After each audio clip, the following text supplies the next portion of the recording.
And welcome everybody to yet another episode of Who's Got Clout here on Clout Forum. And my name is Mark Bentley, tuning in from Perth in Western Australia. We have my co-host and fellow partner in crime, Mr. Alex Roken, who is, your turn's coming up, Kanshi. Alex Roken, who's tuning in from Russia. And today we have our special guest.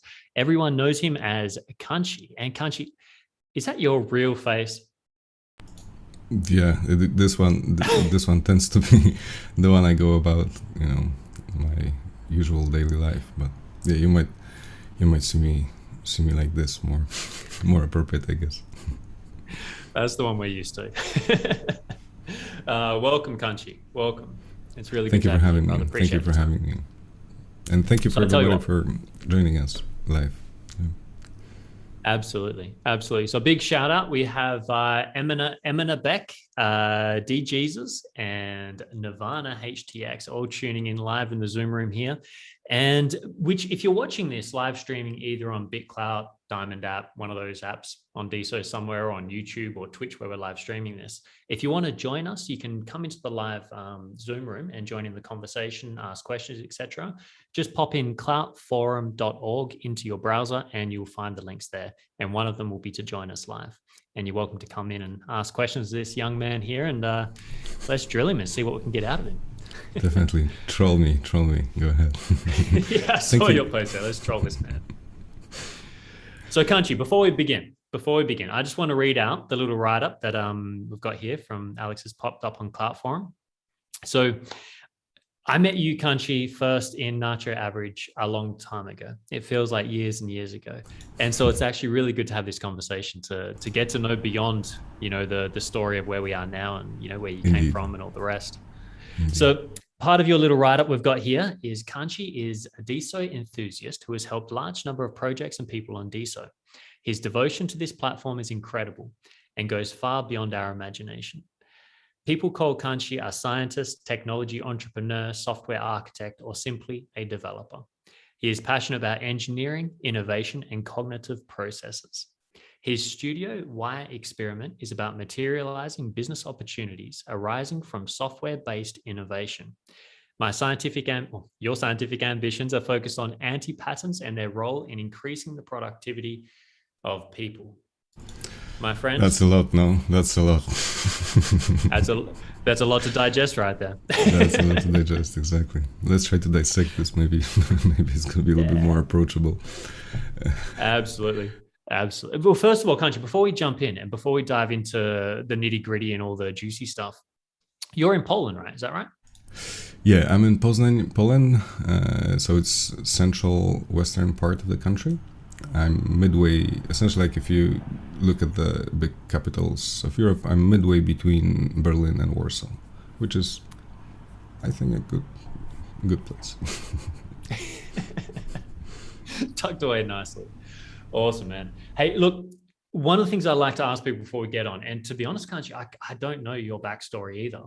It's funny, I know so many people that I feel like I've known you forever, and then I'm like, but I don't actually know much about where you came from, and sometimes it's not even that important. But tell me, first things first, how did you come to Deso, BitClout, that story? What's your OG story there? I think it might be quite unique compared to to other people. I mean, because I onboarded the person that told me about BitClout. So we flipped the table. I mean, when last year I defended the PhD thesis, so there was like this big presentation at the university and all that stuff. And after that, I jumped into my big monumental project Astronation, and the phase that I was at was essentially trying to find some place where I could do crowdfunding, and also I was looking for like a social layer or a social framework for Astronation. Astronation, for people who don't know, it's a virtual world, a metaverse of like a new generation social network, let's say. And I was looking around, asking around, and I spoke with my good friend from Seattle, and he told me that plenty of people are talking about this BitClout thing. Maybe I would have some time to check it out and tell him what do I think about it when I do. So I did. I started to look around. Then told him, yeah, create an account, get $10 in me in my account, just so you don't miss out. But yeah, that's how it came to be, in a sense, in April, late April, on BitClout. The first thing that I jumped into was almost immediately I bumped into the productathon, like the first BitClout productathon. So I spent like the first week hacking on like a graph in memory representation of the BitClout blockchain, which continues with me till now, but it's still not entirely useful for users. But yeah, well, that's my, let's say, starting story. Nice. Yeah, it's really trippy to hear, you know, how everyone found their way, and it's usually by accident. No, it's usually by accident. Like I haven't heard anybody that was like, I heard about it for a while, and I did some research and I planned it, and then I arrived. No, nothing like that happens. Right. Those people are turning up now. They're the ones that are going to turn up in the next months to come. That are like, yeah, it's like, I've been hearing about it, but I thought it's a scam. So after half a year, I figured, maybe I'm gonna jump in.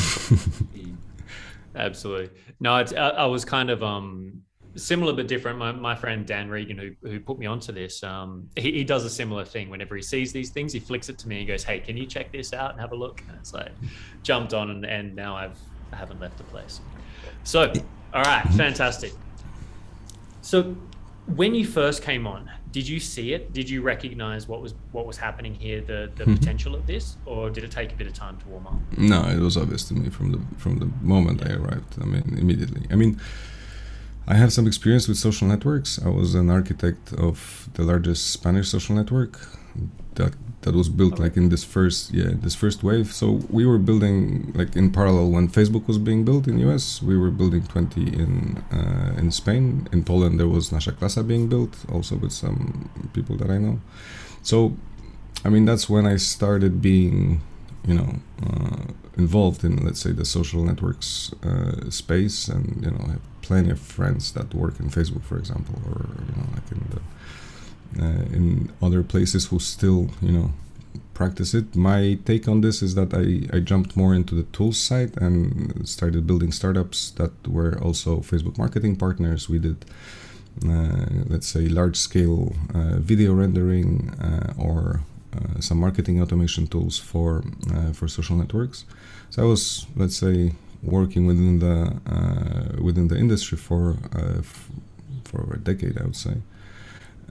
But my vision still was that, you know, like VR is the next frontier. And if we're talking about social, I saw how Facebook, you know, was declining in terms of popularity, let's say, among the people, among the trendsetters, among us, people who build the future, let's say. And you know, and at the same time, this decentralized social movement was gaining in popularity. What is interesting is that decentralized social is not new. I mean, it started pretty much the same moment we started building decentralized social 15 years ago. I mean, there was Diaspora, I think, one of the first conceptualized versions of the decentralized social. So I see there are many different, let's say, trends here that merged in BitClout, and I think this is the most exciting part, and this is actually what clicked, right? That we had the crypto trend. On the other hand, the creators' maturity, because again, like 15 years ago, there were no creator economy, right? There were no people who were actually, right, doing those things for a living. So it was impossible to start building on top of it, right? So here, for me, it's crystal clear that we're in this point of history where all of those trends converge, and we can start building a new class of solutions. And this is what I'm here for, basically. And we're very glad you're here, Kanshi. Thank you for having me. So that That puts things into a lot of perspective for me as well, because I mean, I've always loved you. I've always loved everything. Whenever you've shared, whatever you bring to the table has always been quality. And to be honest, man, this is the first time now I actually understand why. It's like the experience you've had, right? I'm not like you might have seen me. I'm not a very like forward putting person, right? I usually prefer to answer questions rather than explain everything up front, because there's just so much information that it's easy to overload people, and so if not asked, I'll usually just stay quiet unless somebody's making a horrible mistake, then I'll just try to help out. I've got a lot to learn from you, Kanshi, because that was some of my problems in the early stages. People say, "Oh, so what's Big Clout?" And then I just like dump the whole vision of everything, and they just kind of go a little bit glazy-eyed. And I get that a lot, man. I get that a lot, and even still, I'm trying to counter it. I still go sideways when talking, or it's really a true art to speak concisely and on point. Right, and just place those breadcrumbs.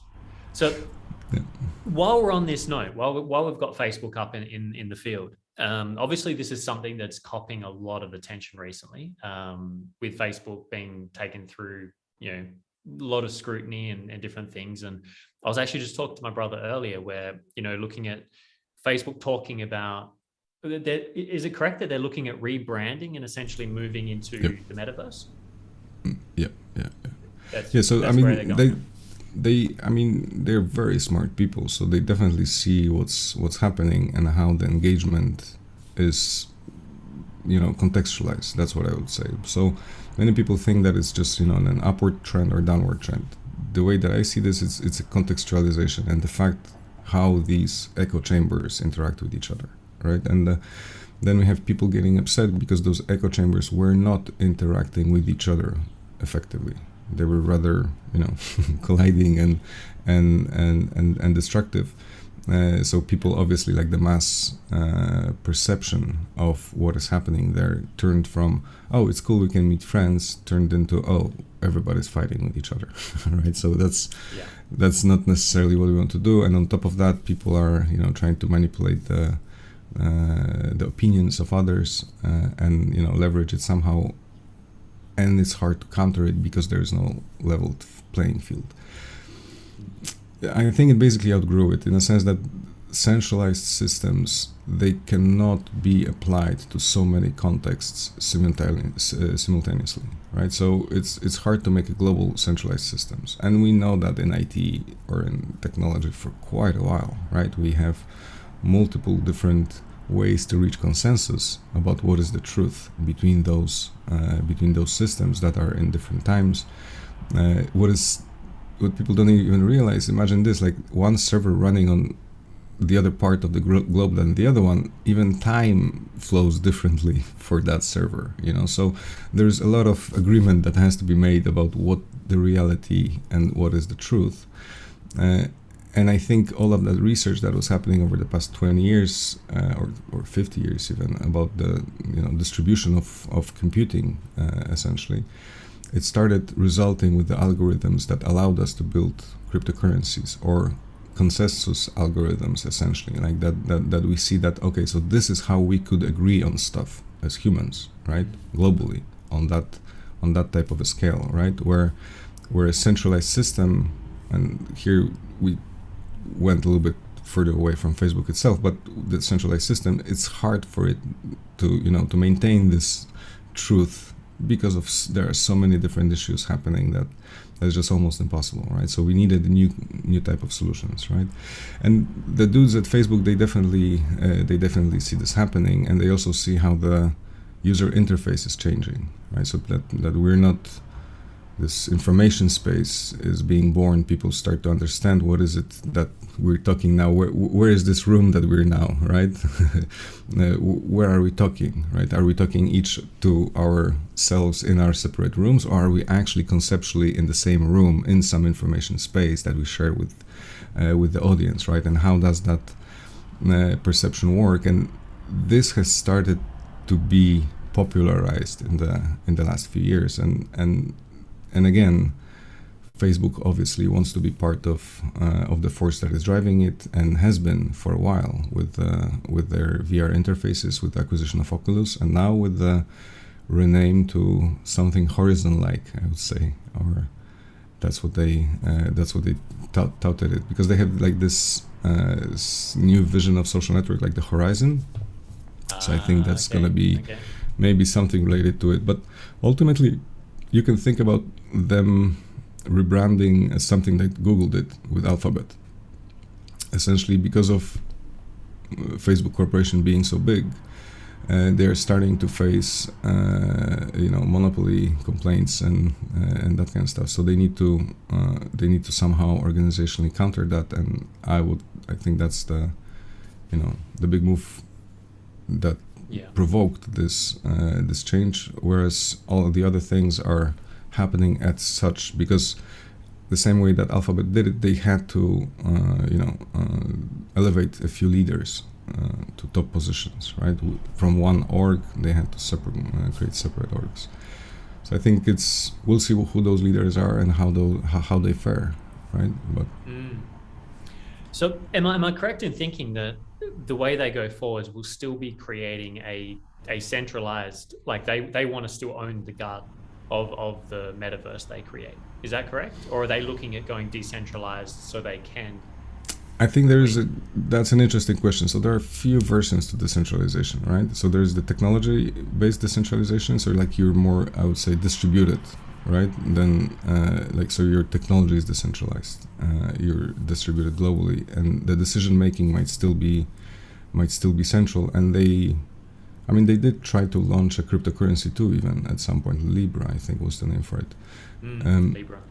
So I think they're perfectly aware of this, but because of the corporate structure, I don't think there's any way whatsoever for that to be not controlled centrally, right? Yeah. Because if we're talking about the decentralization, what we should be talking about is how different, completely independent entities can interact with each other to reach consensus with others. So the same way that the technology is negotiating with the with itself, right? What is the truth? Then there should be multiple groups of people who are negotiating between themselves what should be the mechanism that the technology decides what should be the truth. Right, and as long as we have just one entity or one body for that, that's not really decentralization, right? That's just distributed technology. Gotcha. No, I appreciate that breakdown, because I think it's something that's going to take a while for us all as a community and those that come on board to start actually comprehending the depths and variety. Exactly, and this is also why I started pushing for Love for Source, because like we need at least second development center, right? So we have the GitHub and the core team building, pushing in one direction. Then we have the, let's say Love for Search. Perhaps we can have a community that is, also pushing in with similar compatible vision, but independently, right? So that we can then perhaps replicate that model into creating a third, a fourth, a fifth, a seventh, right? And once we have quite a few of those, let's say, competency centers, and on top of that define the protocol, and then on top of that we have the network of nodes that distribute and decentralize the technology, and then we have the users, right? I think that's my vision for how this decentralized social network should be structured, right? Yeah, I'm hearing you. So before we move on from this, one of the big questions that's on my mind with all this stuff with Facebook going on, and then we'll get back into the good stuff. With what's going on, we're seeing Twitter respond with tipping in Bitcoin. We're seeing Blue Sky, yeah. Blue Sky, yeah. So we're seeing all these movements, like they've recognized it. I've got two questions there. I'd love your thoughts on. One, do you think that the DeSo put pressure on? Have we played a role in that, or is that a bit too grandiose in our thinking that it was already on the plates? And the second question from that, actually, you can just jump from that one. I think it was already on the plates. It was already on the plates. Yeah. I mean, decentralized social is a thing for over a decade. Cryptocurrencies is a thing for over a decade. There are several other cryptocurrencies that are also making a swing at social. Facebook built a cryptocurrency, I mean, we like having the idea of virtual tokens of some sort, like virtual money, like gold, let's say, stored in the social network. Every single social network considered that years ago when we were launching games, like the integrated games. There was a big thing happening, but yeah, over like a decade ago, like when we were playing like flash games, like and all that stuff on the web. Yeah, so there was different social networks globally where dropping that marketplace in, and that's when this concept of tokens that would travel between those games and all that stuff. It wasn't cryptocurrency, but it's just a database that was the principle. Guarded. Yeah. Yeah. So then, on that, the last part around Facebook, what is it? In fact, just leaving them behind now. What is it about DeSo that makes this so uniquely positioned? In the last 10 years of people working on it, and I think you've already mentioned a little bit, or mentioned about how we're seeing the convergence. Is that correct? An understanding of these different things coming into one place. Is that our greatest strong point in DeSo?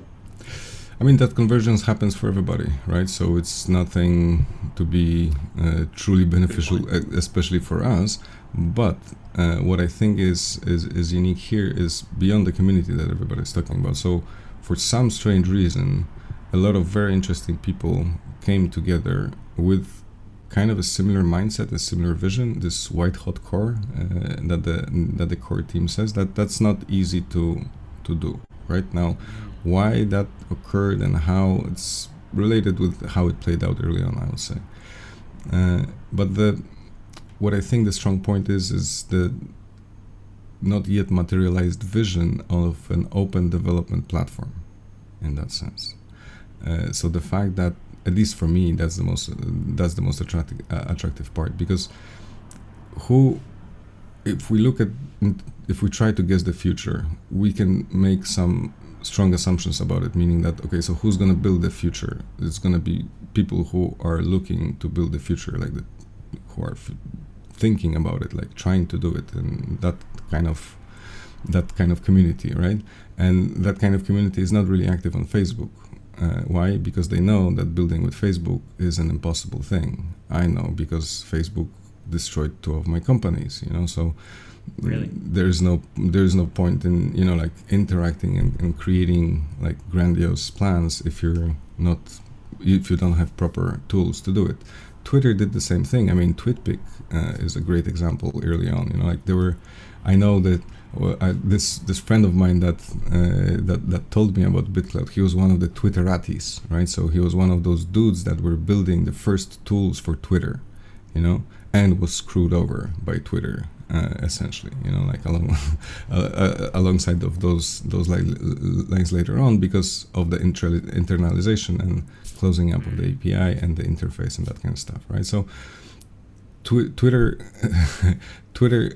also had this, or they still have this grandiose community-driven vision, but they still didn't open. And I think, as much as like those are mammoths of a systems, right? So these are huge systems, the current social networks.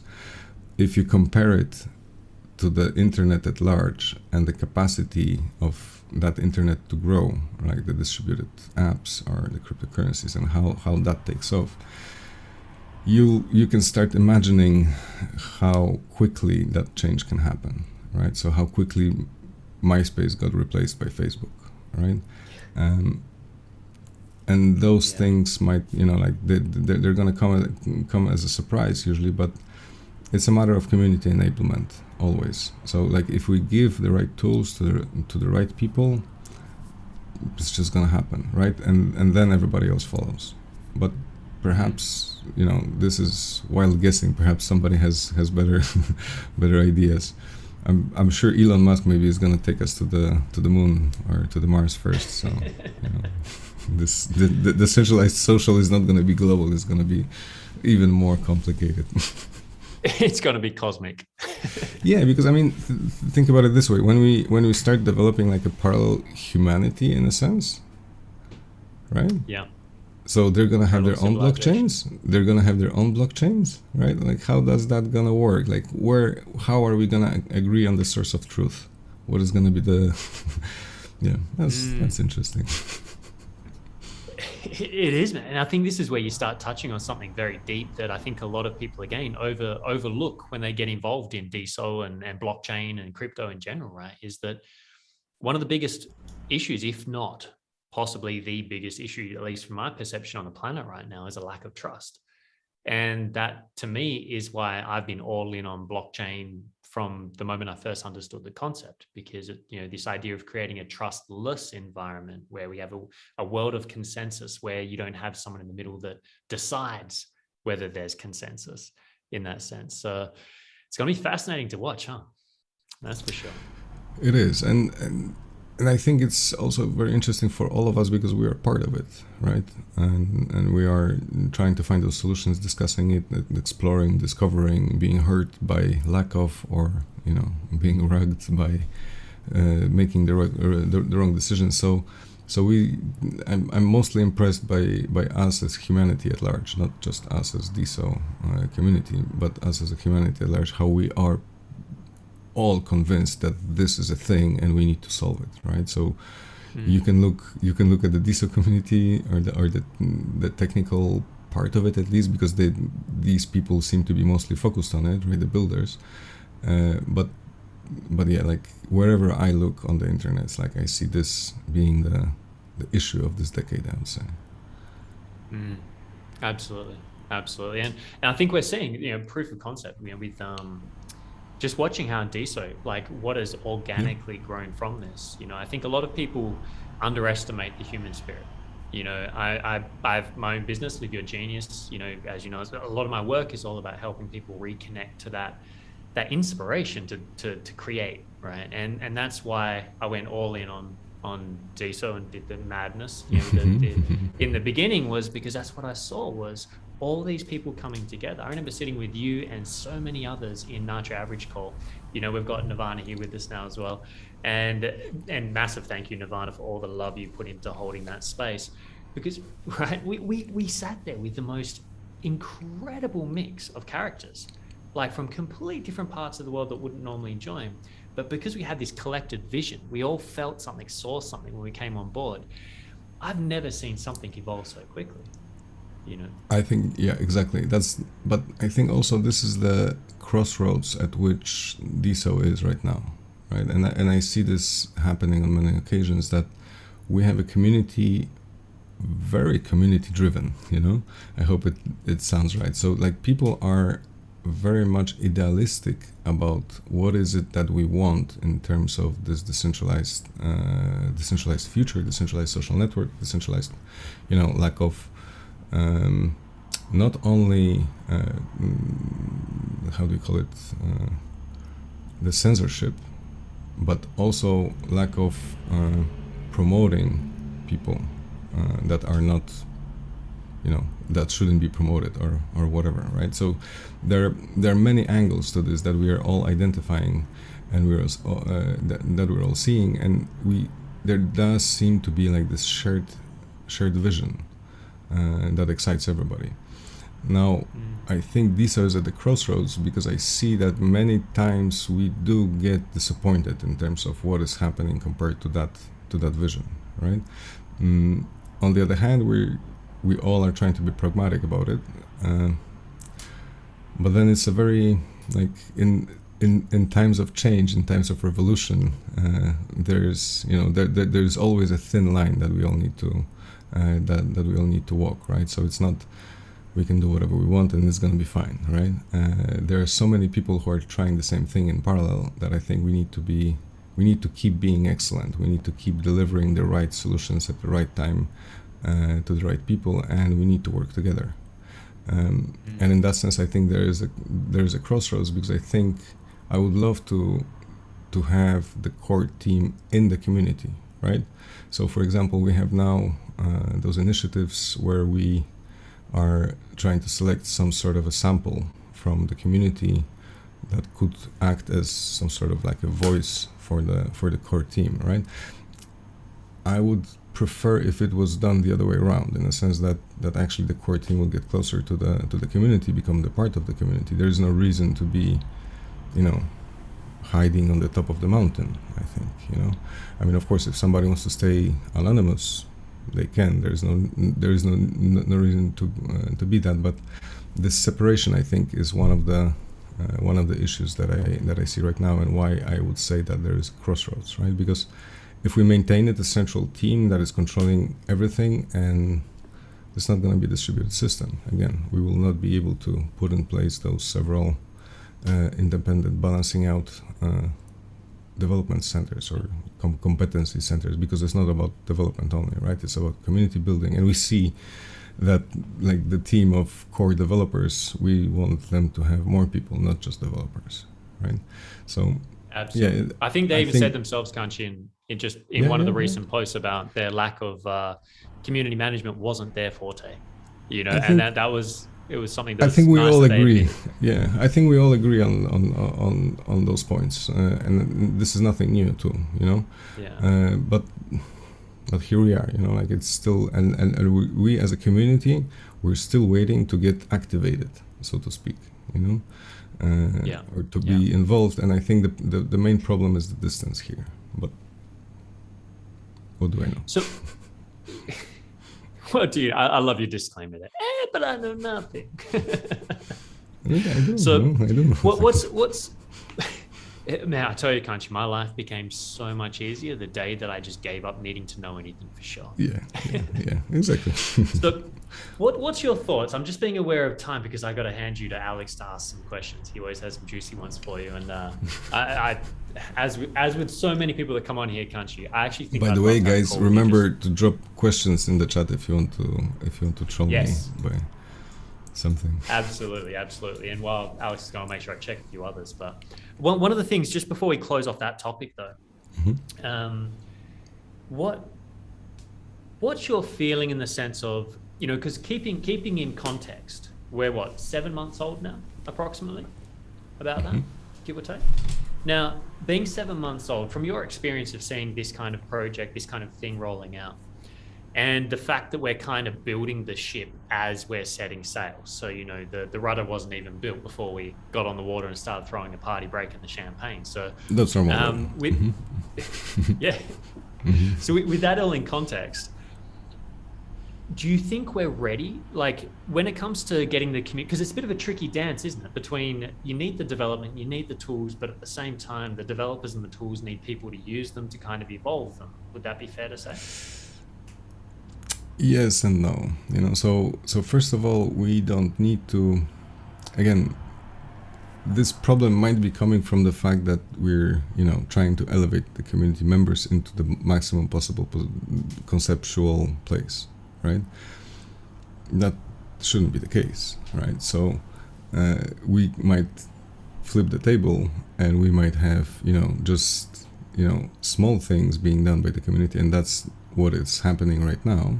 Right, but then those small things are being done as some sort of a road, right, for that person to, you know, to gain more trust. And then there is another thing, is that, like, trust is given and then lost, right? So instead of, like, I think there's some sort of like a glass ceiling on top of the community right now. For some reason, like, at least that's how it feels, or how I interpret what the community is feeling, right? That there is a glass ceiling, and through that glass ceiling they cannot communicate, they cannot get a feel, right? And yeah, that's basically what I would highlight here. That's the only thing. We need to just break that glass ceiling, but not by taking people, putting them on top of that ceiling, you know, some of them, and then they know the language the sign language to translate to the people that are under the ceiling. But instead of just, like, bring the dev team into the community, you know, like, make them function as normal people, communicate in a normal way. Of course, they need proper tools to handle it, but I mean, I don't see a reason why this should be the case, or disappear completely, you know. Either I'm hearing you. Now, Emina Beck, so Emina's written here, Web3 is grassroots, not top down. And so I think you're bringing up a hot little topic here, Emina, that I think is worthy of contemplation around, right? Because I think what I'm hearing from you, Kanshi, is that the team that have started building the ship still have some things to build in the rest. And rather than having 1,000 voices trying to command the building team, they employ like community managers, people whose job for that initial launch team to go out and make sure that the community feel listened to, heard while they're building the initial phases. Is that correct? Like in looking at it from that way? Correct. I think that what you said, I think what you said is kind of happening, and that's the vision, right? And I think that's correct, and I agree completely. What I think we can do maybe a little bit better, in the sense that we do want to create some sort of a new style for, or we have an opportunity to create a new style for software development, like community-driven software development. Why? Because we have so much tools being created, so many brilliant developers being involved.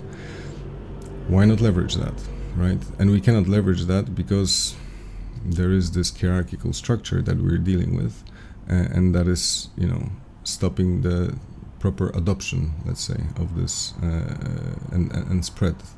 And a good example for this is the interface, let's say, of the Diamond app and what happened with the BitClout, right? At first, we assumed that BitClout is going away, right? Now we learned that BitClout is not going away; it's just getting replaced by something, right? And then now we have an official social network, right? So we have to like the decentralized nodes somehow have to compete with something that we as a community are funding, essentially, to some degree, right? Mm-hmm. Of course, it's not all of our money; it's the core team's money, but that came from the somehow fundraising, right, around the DESO, right? So those dynamics, those economics here are not fully, I think, fleshed out, having in mind the decentralization, and that we want this to be decentralized, and we want this to grow independently, let's say. When that should happen, I think it's a good question. I think there are still plenty of big changes to be done, but also I don't see anything stopping from those changes being done in unison with the community or embracing the community, right? Yeah. So it sounds like we really are at that position where we need to change gears, but we need to find out what the clutch looks like, right? And it's like, exactly. What is it? Yeah. Perfect. And it makes me think of I've done a lot of work in self-development, but also looking at structures, hierarchies, and organizations. Like, what's that going to look like in the future? And there's spiral dynamics, and there's a lot of different concepts that talk about as we evolve forwards. We head towards this idea of, vision-driven business hierarchies in that sense. And one of the things that really dawned on me, because I resisted leadership for a long time in my life, because I thought, I don't want to be the boss. I don't want to be the one that abuses things and has all that power and stepped out. Yet people would keep trying to give it to me. And then I had a breakthrough moment when I realized that true leadership, when people think that, we've got this hierarchy is like this pyramid and the boss is at the top, right?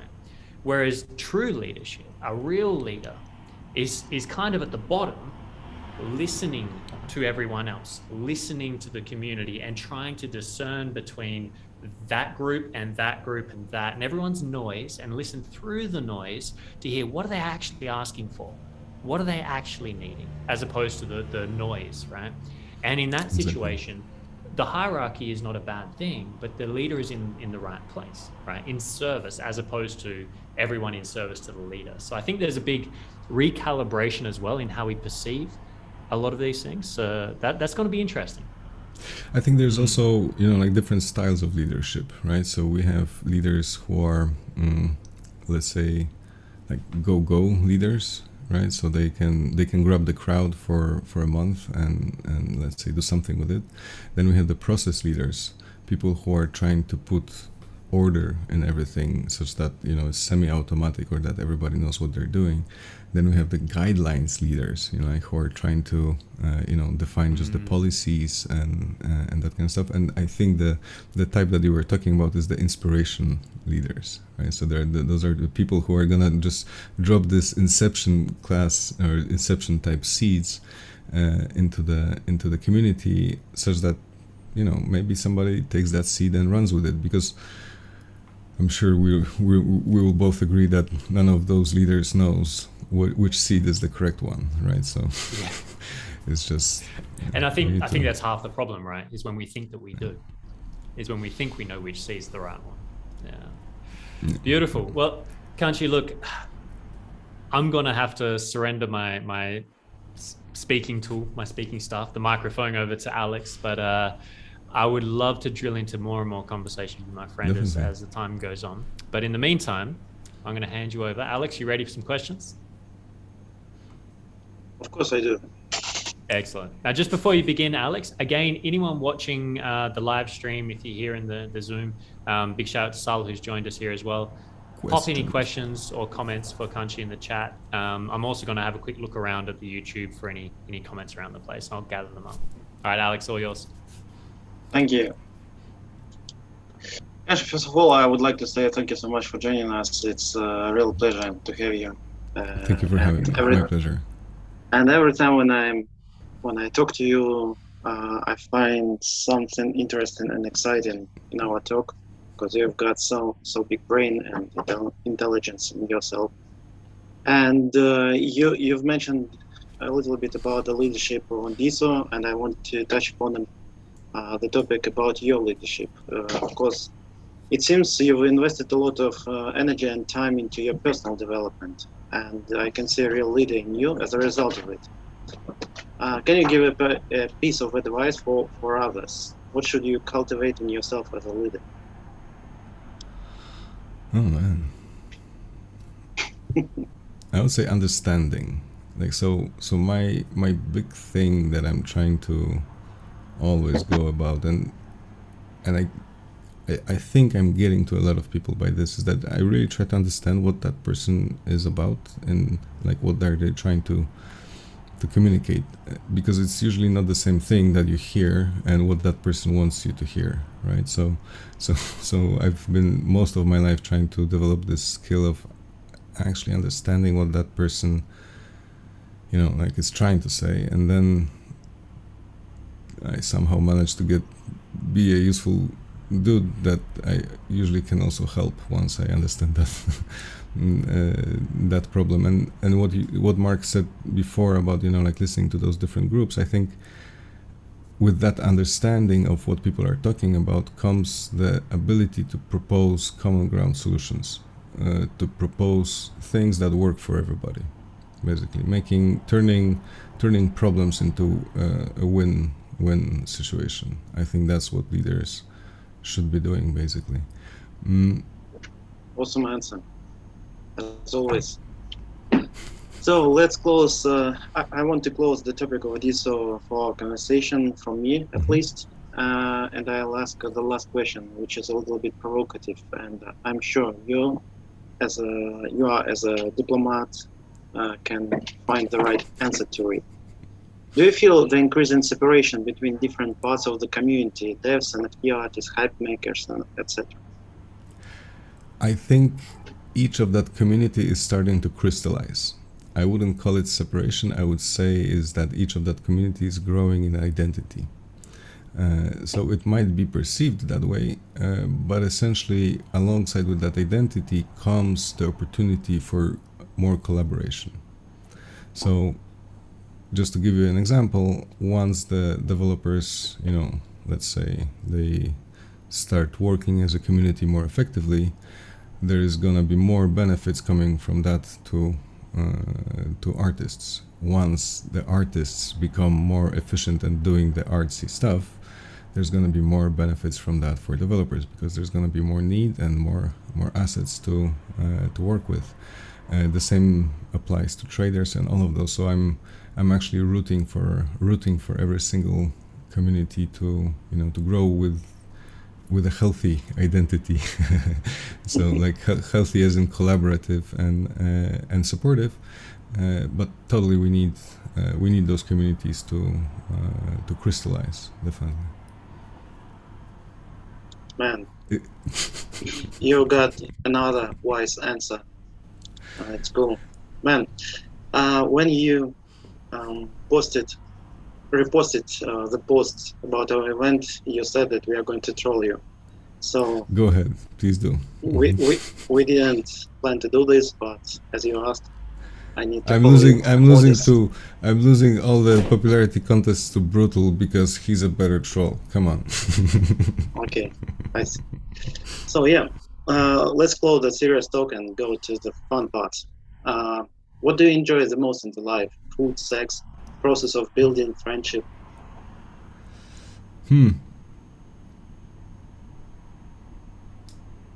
Food, I think. I'm definitely a foodie. You know, like of course I like and enjoy everything else that you mentioned, but I think food would be my thing. Okay.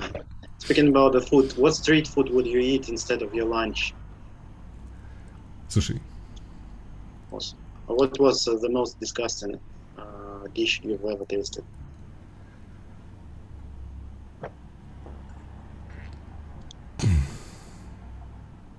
No. Not because it was prepared bad, cooked bad, but because of the nature of the dish.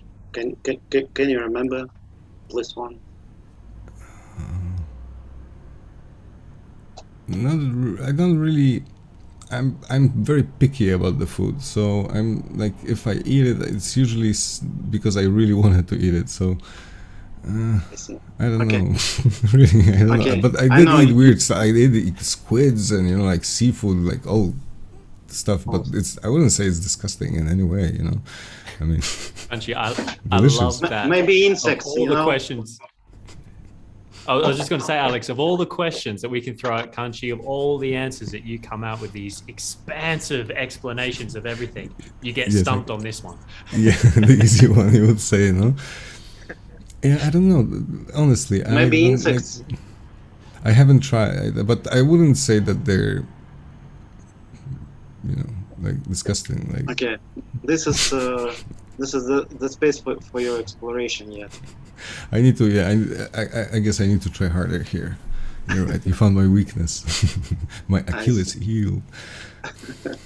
Awesome. So, let's move to another fun question.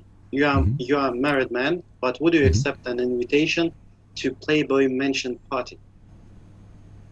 Yeah, sure. Why not? And can I be your plus one? Yeah. Well, yeah. Can I bring my wife over with me, or Mark if she cannot go? Okay. Come up with 3 amazing concepts of using NFTs in the adult industry. 3 cool ways of using NFTs in the adult industry. Yeah, in porn. I would make like different cameras. So like put 3 or 4 different cameras on a model, like pointed at the model, right? And then have NFTs as keys to different cameras that you can that you can use. I guess it's not very novel because like NFTs used as keys are quite common. No, this is not only the fun question, but it's a very practical one, because we are talking a lot about the Clout funds initiative when on the funds forbidding this adult content. We started talking about the Clout funds that we have now on the platform, and your ideas can be as a piece of advice for them, how they can use NFTs for the industry. That's why I'm asking. I think it can be great. I think they're like basically NFTs are like identity tokens, right? So you can use them to identify somebody, to be able to do something, or to access some sort of information, and be it like a camera feed or I don't know, a collection of some sort. And I think there's many things here. The use I've seen the most common is the usage of the unlockable content, where the proper content travels in there, whereas the post is just blurred. I don't know if you've seen, we do have a few adult nodes on DISA already. pink stars to be one of the my favorite ones, I'd say. But I think this is a very, very interesting use case. Still, we need more than web. I think we need more like a virtual environment to actually be able to fully use it, and I would be more interested about like seeing those tokens being materialized in the virtual space in some way, right? So it would be cool. So it's not just like a set of numbers, but it's it's actually something like an object that is present or not, for example. So I could imagine being able to generate a simulation on some system. That simulation would contain elements depending on the NFTs that the user that is requesting that simulation has, right? So for example, let's say there is somebody that has 10 different NFTs of some series, which includes, I don't know, a dildo, a shovel, and a few different items, and somehow they are included in the experience, and that makes it unique for that specific person. But what is interesting here is that this provides this tangible value for those NFTs, whatever is the image there attached. It's that you're gonna be generating different experiences in some ecosystem that include the effect of you having that NFT. I think that's the biggest win here, essentially. But this requires NFT makers to come into some sort of collaborations with the platform operators, right? So that let's say I have the Clout Punk and I want to use it in or a Nacho Head, and I want to use it in Chime-In, I want to use it on Nacho, I want to use it on Astronation, I want to use it on Polygram, wherever, right? And I think that's the value that comes with that NFT is gonna be big then. Yeah, thank you so much. And can you repeat the name of this node, Pink Star? Yeah, pinkstar.fans. Yeah, I remember she was during our DC talk show, and now I know what I'm gonna do during this evening. I was going to say, Alex, nice putting it on pretending you haven't heard of it yet. I just have to throw in here, there. Alex. There's plenty of NFTs there, Alex, so. Invest away. Just quickly, Alex, Sal has put a comment in just for you, Kanshi, saying not just a shovel token, but a dig token as well. Indeed. You might end up with just one of those, which could be interesting too. So, I've got some questions, interesting questions as well.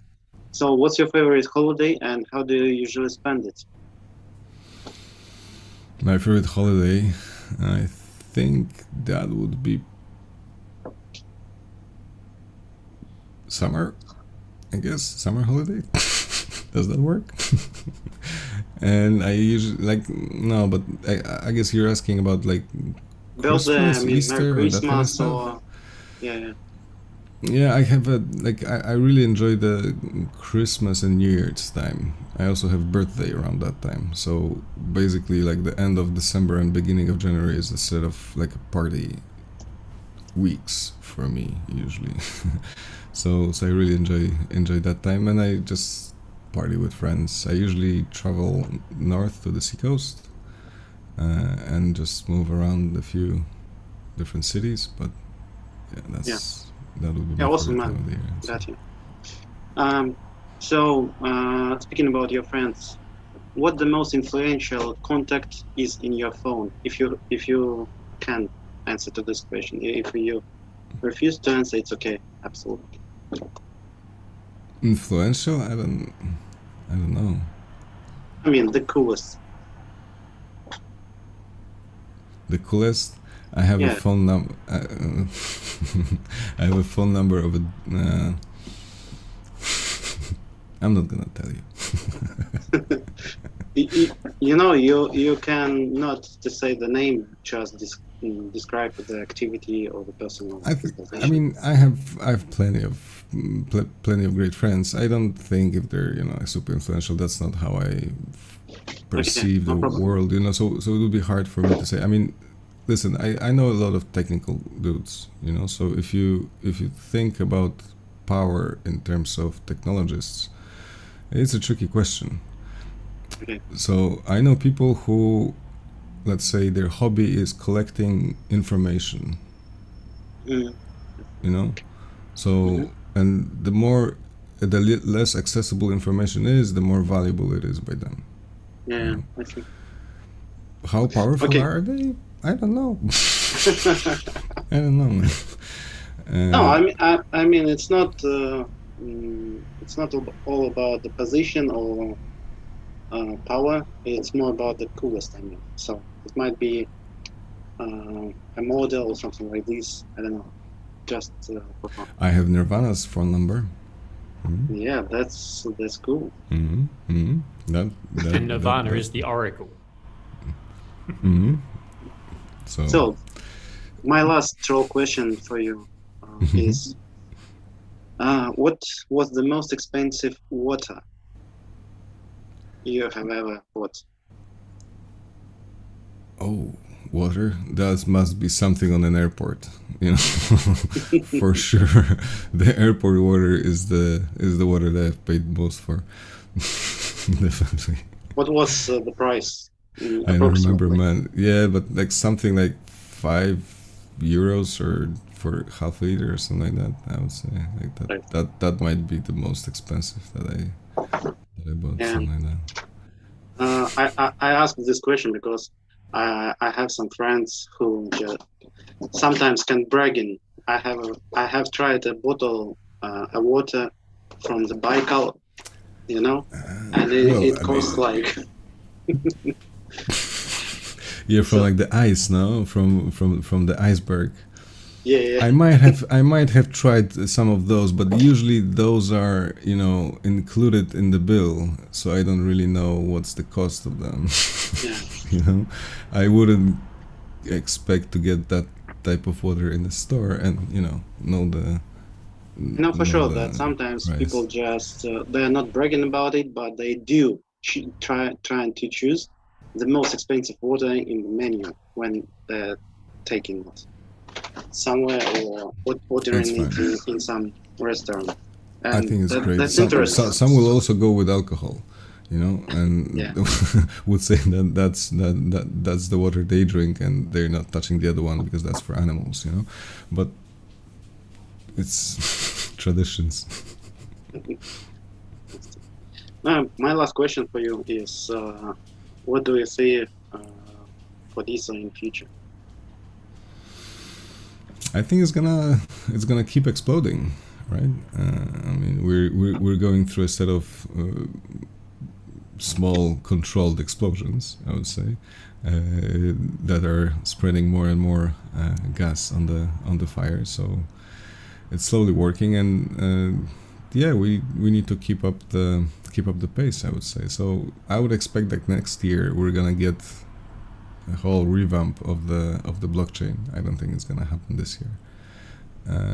And alongside with it, I hope we as a community and the core team, we manage to get on the same we. It's not gonna be us and them. It's gonna be us.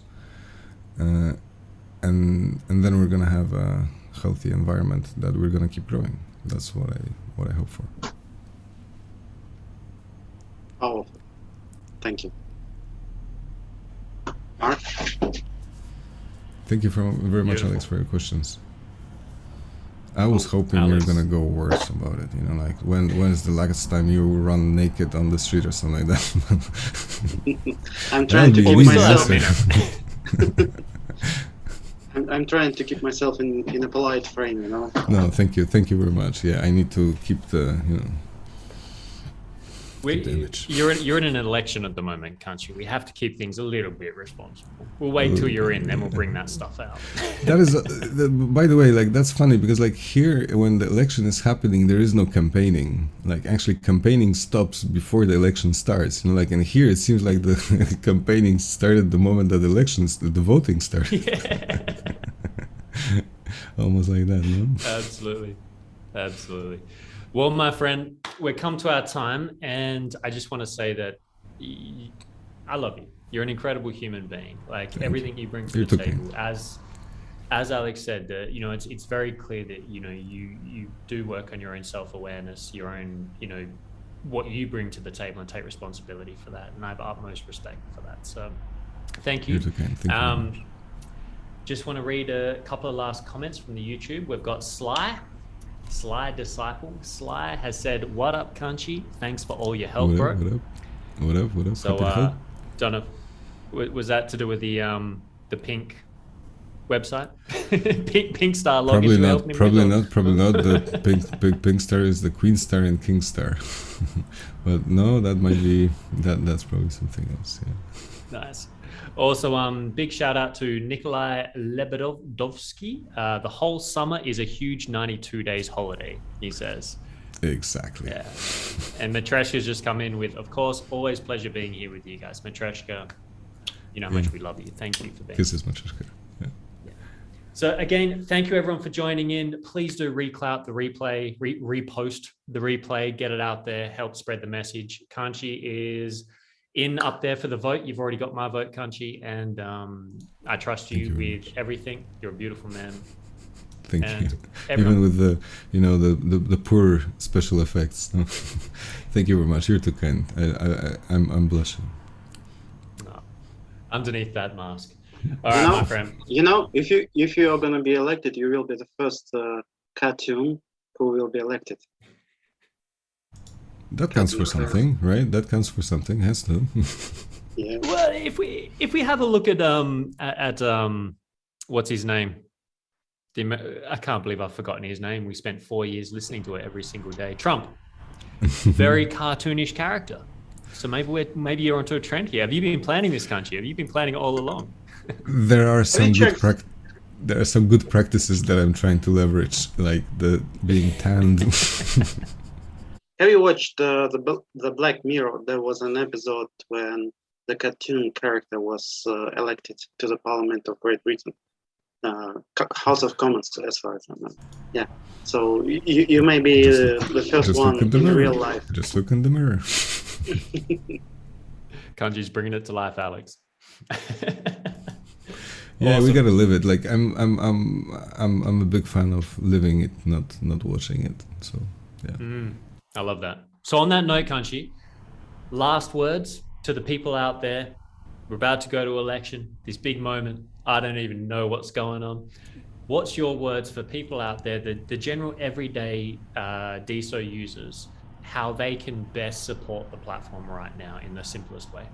What would be your simple make yourself comfortable in the new social world, basically. Make yourself comfortable in the new social world, because many of the problems are coming from the fact that people are either coming with some assumptions of what they're gonna achieve if they do something, or they are just uncomfortable, they don't know what to do. So I would just like everybody just to get yourself comfortable, like once you do, things are gonna start happening, because it's like with normal life. Get yourself comfortable in normal life, and then start doing revolutions or whatever, whatever you need to do, focus on your own well-being, and then we as a community, we're gonna be much healthier, I think. Man, I think they're wise words. It's a mic drop right there. Thank you, Kanshi. Thank you everyone for tuning in. Thank you, man. Keep an eye on Clout Forum. Make sure you're following, and we got lots of good conversations coming up. And Kanshi will definitely be hopefully dragging you on many times ahead, as long as you don't get too caught up in your presidential duties. No, don't call it like that. Remember, it's just a sample. It's not like we're. It's not like we're Congress representatives. It's like representative sample is the other way around, you know. Absolutely. I just like making you feel uncomfortable. Oh, much appreciated. Thank you very much. Kanshi, love you to pieces. Everyone, thank you. We'll see you in the next one. Take care. Cheers. Thank you very much.